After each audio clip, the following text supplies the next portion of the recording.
जगताप आहे. मी इयत्ता दुसरी शिकते.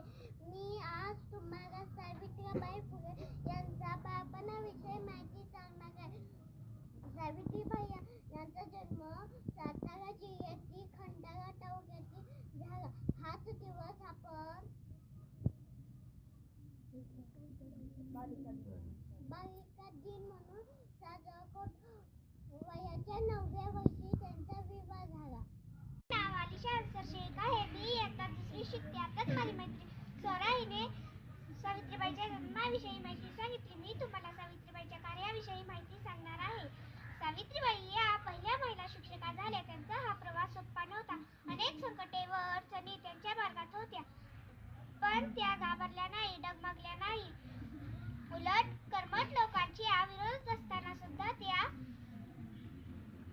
ज्योतिरावांच्या खांद्याला खांदा लावून मी आता दुसरी शिकते. आता माझ्या मैत्रीण तुम्हाला सावित्रीबाई यांच्या बालपण व शिक्षणाच्या कार्याबद्दल माहिती सांगते. मी तुम्हाला त्यांच्या सामाजिक कार्याबद्दल माहिती सांगणार आहे. शेत दगडगोटे यांचा माराही समाज सुधारकांना मिळणारी बक्षीस हा मारा सहन करून सावित्रीबाईंनी समाज सुधारण्याचे कार्य अविरत चालूच ठेवले. त्यावेळी समाजात विधवेचे केस कापणे, कुभारी, माता, सती प्रथा म्हणजेच नवरा मेल्यानंतर त्याच्या महात्मा फुले आणि सावित्रीबाई यांना समाज कायद्याने पछाडले होते. हे दोघे सतत समाजाच्या हितासाठीच कार्य करत होते. कर्मठ लोकांना विरोध करून अनेक वाईट चालरीती, रूढी, परंपरा यांना त्यांनी हरवले. पण त्यांना हरवले ते फक्त काळाने. या काळापुढे देव सुद्धा हरतात. 1897 मध्ये वेगळी आजाराचा जन्म झाला.